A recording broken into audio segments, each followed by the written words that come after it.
ఓం శాంతి. April 5వ తారీఖు 2024 ఉదయం మురళి. ఓం శాంతి. బాబ్దాదా మధువనము. ఈరోజు మధుర మహావాక్యాలు. బాబా చెప్తున్నారు, మధురమైన పిల్లలు, తండ్రిని ప్రీతిగా స్మృతి చేస్తే మీరు పూర్తిగా తృప్తి చెందుతారు. దృష్టి ద్వారా తృప్తి చెందుట అనగా విశ్వాధికారులుగా అగుట. ప్రశ్న: నజర్ సే నిహాల్ కీందా స్వామి సద్గురు. స్వామి సద్గురువైన పరమాత్ముని ఒక్క చల్లని చూపు మనకు ఎంతో తృప్తినిస్తుంది. దీని వాస్తవిక అర్థమేమి? జవాబు: ఆత్మకు తండ్రి ద్వారా మూడవ నేత్రము లభించినప్పుడు, ఆ కంటి ద్వారా తండ్రిని గుర్తించినప్పుడు ఆత్మ సంపూర్ణ తృప్తి చెందుతుంది, అనగా సద్గతి లభిస్తుంది. తండ్రి చెప్తున్నారు, పిల్లలు, దేహీ అభిమానులుగా అయ్యి మీరు నాపై దృష్టి నిలపండి, అనగా నన్ను స్మృతి చేయండి. ఇతర సాంగత్యములన్నీ వదిలి ఒక్క నాతోనే జోడించండి. అప్పుడు దిగులుగా ఉన్న స్థితి అనగా నిరుపేదల నుండి తృప్తి అనగా శ్రీమంతులుగా తయారవుతారు. ఓం శాంతి. మధురాతి మధురమైన ఆత్మిక పిల్లలు ఎవరి వద్దకు వస్తారు? ఆత్మిక తండ్రి వద్దకు. మేము శివబాబా వద్దకు వెళ్తున్నామని భావిస్తారు. శివబాబా సర్వాత్మల తండ్రి అని కూడా ఆత్మలకు తెలుసు. అంతేకాక వారు సుప్రీం టీచరు, సుప్రీం సద్గురువు కూడా అని పిల్లలకు నిశ్చయం ఉండాలి. సుప్రీం అనగా పరమశ్రేష్టము. వారినొక్కరినే స్మృతి చేయాలి. దృష్టితో దృష్టి కలుపుతారు. నజర్ సే నిహాల్ కీందా స్వామి సద్గురు అను గాయనము కూడా ఉంది. దాని అర్థాన్ని తెలుసుకోవాలి. దృష్టితో తృప్తి. ఎవరిని తృప్తిపరిచారు? ప్రపంచమంతటిని తృప్తిపరిచారని తప్పకుండా అనాలి. ఎందుకంటే వారు సర్వుల సద్గతి దాత. అందరినీ ఈ పతిత ప్రపంచము నుండి తీసుకెళ్లేవారు. అయితే ఇప్పుడు దృష్టి ఎవరిది? ఈ కళ్ళతో చూచే దృష్ట్యా కాదు, జ్ఞాన మూడవ నేత్రము లభిస్తుంది. దాని ద్వారా వీరు మన ఆత్మలందరి తండ్రి అని ఆత్మ తెలుసుకుంటుంది. తండ్రి ఆత్మలకు సలహానిస్తున్నారు, నన్ను స్మృతి చేయండి. తండ్రి ఆత్మలకు అర్థం చేయిస్తున్నారు, ఆత్మలే పతితంగా తమో ప్రధానంగా అయ్యాయి. ఇప్పుడిది మీ 84వ జన్మ. ఈ నాటకము ఇప్పుడు పూర్తవుతుంది. తప్పక పూర్తి అవ్వనే అవ్వాలి. కల్పకల్పము పాత ప్రపంచము నుండి కొత్త ప్రపంచము తయారవుతుంది. మళ్ళీ కొత్త ప్రపంచము పాతదిగా అవుతుంది. పేర్లు కూడా వేరువేరుగా ఉన్నాయి. కొత్త ప్రపంచము పేరు సత్యయుగము. మొదట మీరు సత్యయుగములో ఉండేవారు. తర్వాత పునర్జన్మలను తీసుకుంటూ 84 జన్మలు గడిపారని తండ్రి అర్థం చేయించారు. ఇప్పుడు మీ ఆత్మ తమో ప్రధానంగా అయిపోయింది. తండ్రిని స్మృతి చేస్తే పూర్తిగా తృప్తి చెందుతారు. తండ్రి సన్ముఖంలో చెప్తున్నారు, నన్ను స్మృతి చేయండి. నేను ఎవరు? పరమపిత పరమాత్మను. తండ్రి చెప్తున్నారు, పిల్లలు, దేహీ అభిమానులుగా అవ్వండి. దేహాభిమానులుగా అవ్వకండి. ఆత్మాభిమానులుగా అయ్యి మీరు నాతో దృష్టిని జోడిస్తే మీరు సంపూర్ణంగా తృప్తి చెందుతారు. తండ్రిని స్మృతి చేస్తూ ఉండండి. ఇందులో ఏ కష్టమూ లేదు. చదివేది ఆత్మనే, పాత్రను అభినయించేది కూడా ఆత్మనే. ఆత్మ ఎంతో చిన్నది. మీరిక్కడకు వచ్చినప్పుడు 84 జన్మల పాత్రను అభినయిస్తారు. మళ్ళీ అదే పాత్రను రిపీట్ చేయాలి. 84 జన్మల పాత్ర అభినయిస్తూ ఆత్మ పతితమైపోయింది. ఇప్పుడు ఆత్మలో కొద్దిగా కూడా శక్తి లేదు. ఇప్పుడు ఆత్మ అసంతృప్తిగా ఉంది. అనగా ఏమాత్రమూ తృప్తి లేదు. బేహాల్ అనగా దిగులుగా, కంగాల్, నిరుపేదగా ఉన్నారు. ఇప్పుడు తృప్తిగా, సంతుష్టంగా ఎలా అవ్వాలి? ఈ పదము భక్తి మార్గములోనిది. దీనిని గురించి తండ్రి అర్థం చేయిస్తున్నారు. వేదాలు, శాస్త్రాలు, చిత్రాలు మొదలైన వాటిపై కూడా అర్థము చేయిస్తారు. మీరు ఈ చిత్రాలను శ్రీమతముననుసరించి తయారు చేశారు.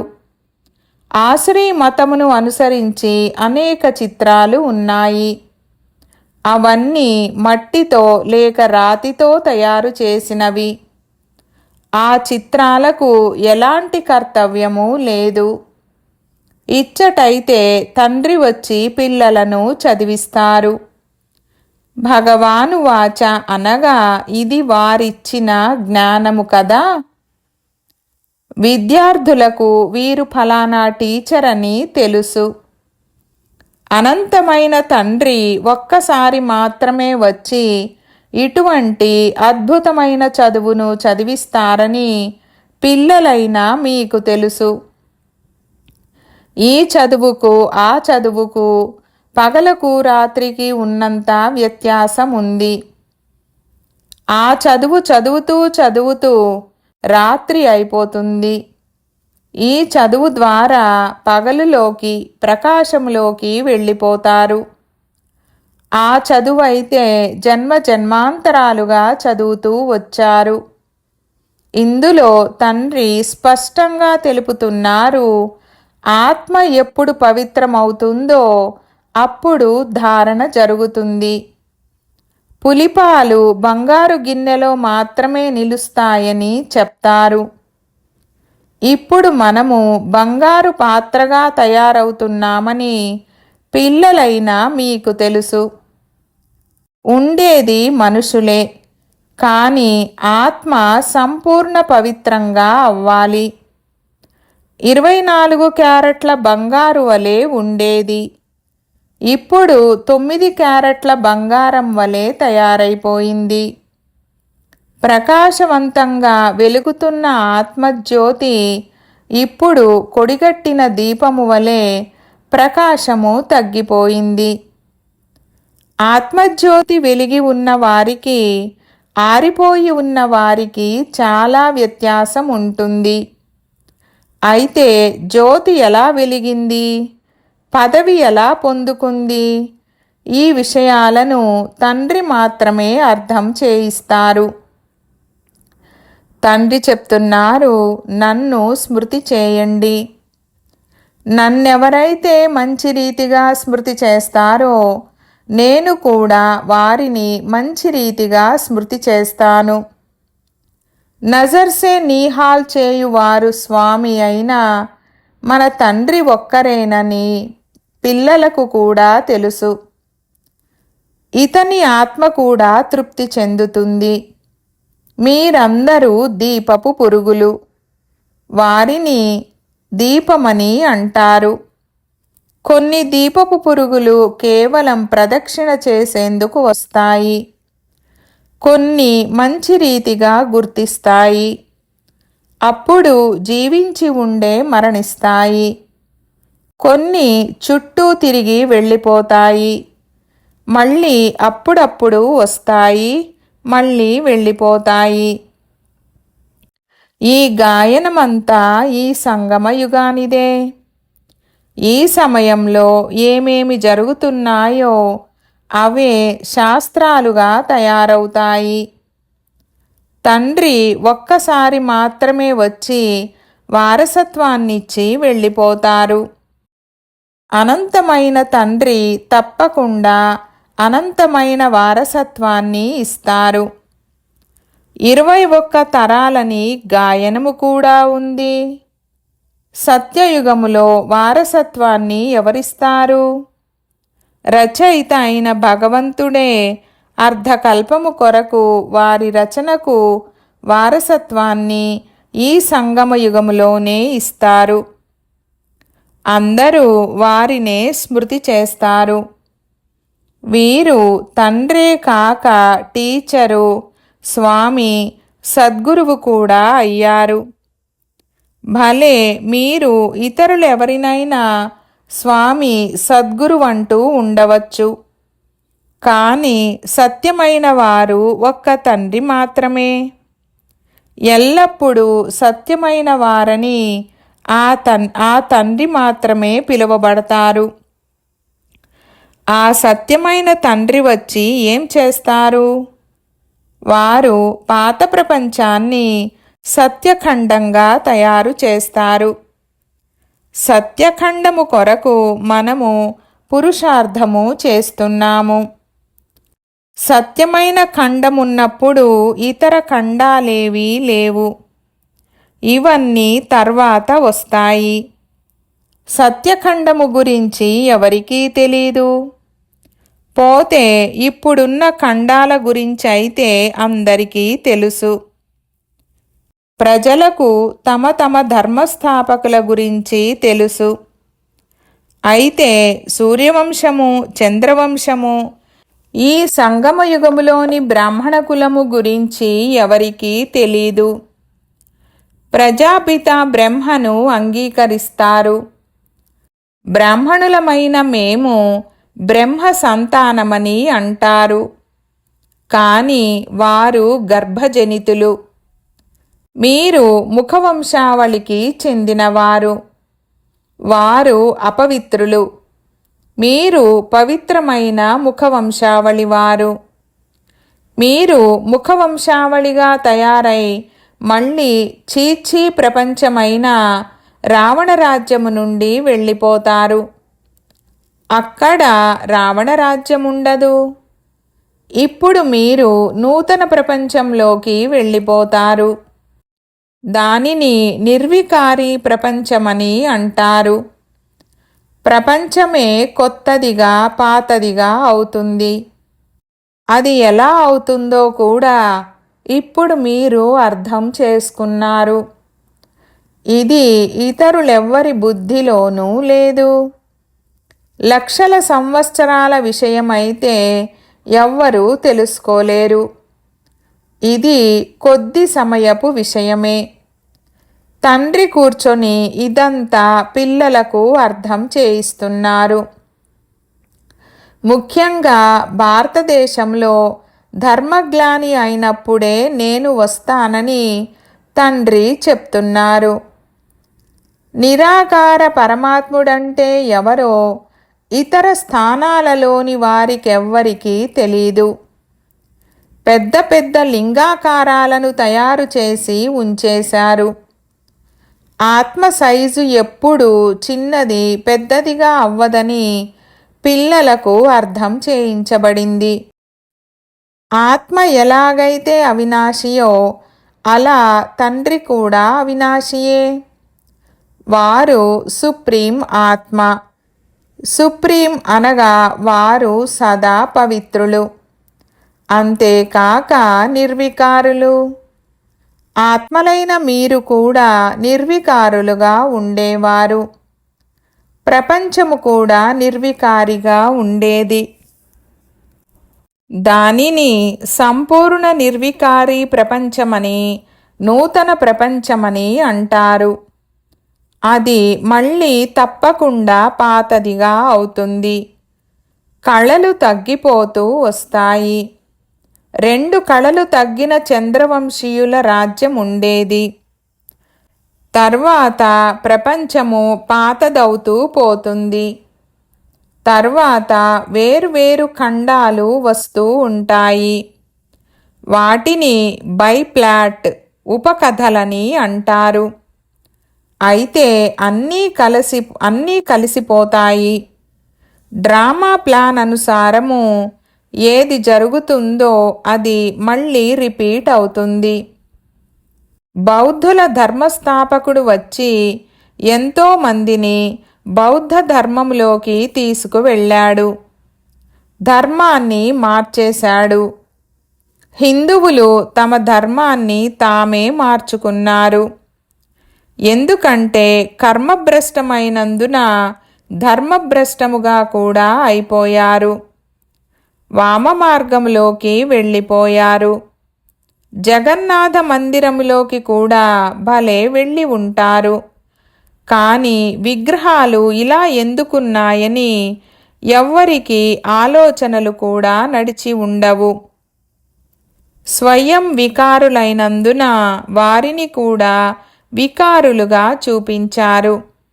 అంతేగాని పవిత్రంగా ఉండిన దేవతలు వామ మార్గంలోకి వెళ్ళినప్పుడు ఇలా అయ్యారని వారికి తెలీదు.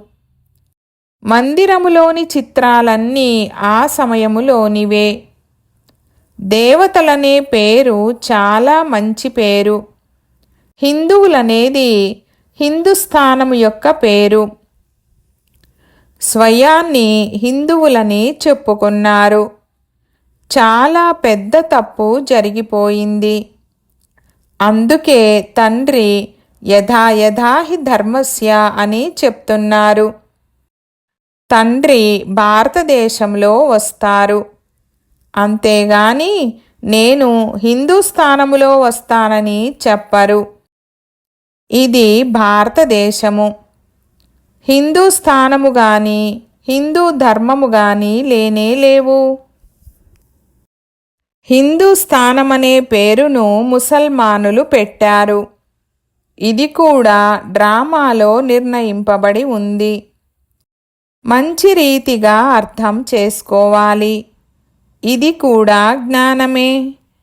పునర్జన్మను తీసుకుంటూ వామ మార్గంలోనికి వస్తూ భ్రష్టాచారులుగా అయిపోయారు. దేవతల ముందుకు వెళ్ళి మీరు సంపూర్ణ నిర్వికారులని, మేము వికారి పాపులమని అంటారు. ఇతర ఖండములోని వారెవ్వరూ ఈ విధంగా చెప్పరు. మేము నీచులము, మాలో ఏ గుణాలు లేవని అనడం ఎప్పుడూ విని ఉండరు. సిక్కు మతస్థులు కూడా గ్రంథ్ సాహెబ్ ముందు కూర్చుంటారు. ఓ నానక్, మీరు నిర్వికారులు, మేము వికారులమని ఎప్పుడూ అనరు. నానక్ మార్గము వారు కంకణాన్ని ధరిస్తారు. అది నిర్వికారతకు గుర్తు. అయితే వికారాలు లేకుండా ఉండలేరు. అసత్యపు గుర్తులు ఉంచుకున్నారు. ఎలాగైతే హిందువులు పవిత్రతకు గుర్తుగా జంధ్యాన్ని ధరిస్తారో అలా వారు కంకణాన్ని ధరిస్తారు. ఈ సమయంలో ధర్మమును కూడా గౌరవించరు. ఇప్పుడు భక్తి మార్గము నడుస్తూ ఉంది. దీనిని భక్తి సంప్రదాయమని అంటారు. జ్ఞాన సాంప్రదాయము సత్యయుగములో ఉంటుంది. సత్యయుగములోని దేవతలు సంపూర్ణ నిర్వికారులు. కలియుగంలో ఒక్కరు కూడా సంపూర్ణ నిర్వికారులుగా ఉండరు. ప్రవృత్తి మార్గము వారిని తండ్రే స్థాపన చేస్తారు. మిగిలిన గురువులందరూ నివృత్తి మార్గములోని వారు. వారి ఫోర్సు ఎక్కువైపోయింది. తండ్రి చెప్తున్నారు, మీరు ఏదైతే ఇంతవరకు ఎవరి ద్వారా చదువుకున్నారో వారందరినీ నేను కలవను. నేను వచ్చినప్పుడు అందరినీ నజర్ సే నిహాల్ చేస్తాను. నజర్ సే నిహాల్ కీందా స్వామి సద్గురువు అనే గాయనము కూడా ఉంది. ఇచ్చటికి మీరు ఎందుకు వచ్చారు? సంపూర్ణ తృప్తి చెందేందుకు, విశ్వాధికారులుగా అయ్యేందుకు వచ్చారు. తండ్రిని స్మృతి చేస్తే తృప్తి చెందుతారు. ఇలా చేసినందున మీరిలా అవుతారని ఎవ్వరూ చెప్పరు. మీరు ఇలా తయారవ్వాలని తండ్రి మాత్రమే చెప్తారు. వీరు లక్ష్మీనారాయణులుగా ఎలా అయ్యారో ఎవరికీ తెలీదు. పిల్లలైన మీకు తండ్రి అన్ని విషయాలను అర్థం చేయిస్తారు. ఇతడే 84 జన్మలను తీసుకొని పతితమయ్యాడు. మళ్ళీ మిమ్మల్ని ఇలా తయారు చేసేందుకు వచ్చాను. తండ్రి తమ పరిచయాన్ని కూడా ఇస్తారు. దృష్టితో తృప్తి కూడా పరుస్తారు. ఇలా ఎవరి గురించి చెప్తారు? ఒక్క సద్గురువు గురించి మాత్రమే చెప్తారు. ఆ గురువులు అనేక మంది ఉన్నారు. మాతలు, అబలలు, చాలా అమాయకులు. మీరందరూ భోళానాథుని పిల్లలు. శంకరుడు 3వ కన్ను తెరుస్తూనే వినాశనమైపోతుందని చెప్తారు. ఇది కూడా పాపమే కదా. తండ్రి ఎప్పుడూ ఇటువంటి పని చేయమని ఆదేశమునివ్వరు. వినాశనము ఇతర వస్తువుల ద్వారా జరుగుతుంది కదా. తండ్రి ఇటువంటి ఆదేశాన్ని ఇవ్వరు. అవన్నీ సైన్స్ వారు తయారు చేస్తారు. వారికి మా కులాన్ని మేమే నాశనము చేసుకుంటామని కూడా తెలుసు. వారు కూడా డ్రామాలో బంధింపబడి ఉన్నారు. వదిలిపెట్టలేరు. ఎంతో పేరు ప్రతిష్టలు తెచ్చుకుంటారు. చంద్రునిపైకి వెళ్తారు. కానీ లాభమేమీ లేదు. మధురాతి మధురమైన పిల్లలు, మీరు కూడా తండ్రితో దృష్టి జోడించండి. లేక ఓ ఆత్మలారా, మీరు తండ్రిని స్మృతి చేస్తే తృప్తి చెందుతారు. బాబా చెప్తున్నారు, ఎవరైతే నన్ను స్మృతి చేస్తారో నేను కూడా వారిని స్మృతి చేస్తాను. ఎవరైతే నా కొరకు సేవ చేస్తారో నేను కూడా వారిని స్మృతి చేస్తాను. అందువలన వారికి శక్తి లభిస్తుంది. మీరందరూ ఇక్కడ కూర్చొని ఉన్నారు.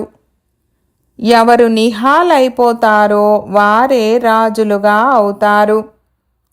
ఇతర సాంగత్యాలను వదిలి ఒక్కరితోనే జోడించమనే గాయనము కూడా ఉంది. ఆ ఒక్కరు నిరాకారులు. ఆత్మ కూడా నిరాకారమే. తండ్రి చెప్తున్నారు, నన్ను స్మృతి చేయండి. మీరు స్వయంగా ఓ పతిత పావన అని పిలుస్తారు. అయితే ఎవరిని పిలిచారు? బ్రహ్మన, విష్ణువునా, శంకరుడినా? వీరెవ్వరినీ కాదు. పతిత పావనులు వారొక్కరు మాత్రమే. వారు సదా పవిత్రంగానే ఉంటారు. వారిని సర్వశక్తివంతులని అంటారు. ఆ తండ్రి మాత్రమే సృష్టి ఆది మధ్యాంతాల జ్ఞానాన్ని వినిపిస్తారు. వారికి సర్వశాస్త్రాలు తెలుసు. ఆ సన్యాసులు శాస్త్రాలు మొదలైన వాటిని చదివి బిరుదులు తీసుకుంటారు. తండ్రికైతే ఇంతకు ముందే బిరుదులు ఉన్నాయి. వారు చదివి బిరుదులు తీసుకోరు. మంచిది. मीठे मीठे सिकीलते बच्चों प्रति मात पिता बाप दादा का याद प्यार और गुड मॉर्निंग। रूहानी बाप की रूहानी बच्चों को नमस्ते। हम रूहानी बच्चों की रूहानी बाप दादा को याद प्यार, गुड मॉर्निंग और నమస్తే నమస్తే బాబా నమస్తే. ధారణ కొరకు ముఖ్య సారము. 1వ పాయింట్, దీపముపై జీవించి ఉండే మరణించే దీపపు పురుగులుగా అవ్వాలి. కేవలం ప్రదక్షిణ చేసేవిగా కాదు. ఈశ్వరీయ చదువును ధారణ చేసేందుకు బుద్ధిని సంపూర్ణ పావనంగా చేసుకోవాలి. రెండో పాయింట్, ఇతర సాంగత్యాలన్నీ తెంచి ఒక్క తండ్రి సాంగత్యములో ఉండాలి. ఒక్కరి స్మృతి ద్వారా స్వయాన్ని నిహాల్ పరివర్తన చేసుకోవాలి. వరదానము: హృదయము యొక్క అనుభూతి ద్వారా హృదయాభిరాముని ఆశీర్వాదాలను ప్రాప్తి చేసుకునే స్వపరివర్తక భవ. వివరణ: స్వయాన్ని పరివర్తన చేసుకునేందుకు 2 విషయాలను సత్యమైన మనసుతో అనుభూతి చెయ్యాలి. 1. స్వయంలోని బలహీనతలను అనుభూతి చేసుకోవడం. 2. పరిస్థితులు లేక వ్యక్తులు ఎవరైతే నిమిత్తంగా అవుతారో వారి కోరిక మరియు మనోభావాలను అనుభూతి చేసుకోవడం. పరిస్థితి యొక్క పరీక్షకు కారణము తెలుసుకుని అందులో స్వయాన్ని పాస్ చేసుకునేందుకు శ్రేష్ఠ స్వరూపము యొక్క అనుభూతి ఉండాలి. స్వస్థితి శ్రేష్టమైనది. పరిస్థితి అనేది ఒక పరీక్ష. ఈ అనుభూతి సహజంగా పరివర్తన చేయిస్తుంది. అంతేకాక సత్యమైన హృదయముతో అనుభవము చేస్తే దిలారాముని ఆశీర్వాదాలు ప్రాప్తిస్తాయి. స్లోగన్: ఎవరైతే రెడీగా అయ్యి ప్రతి కార్యములో చిత్తం ప్రభు నేను హాజరుగా ఉన్నాను, జీ హాజిర్ హూ అని అంటారో వారే వారసులు. ఓం శాంతి.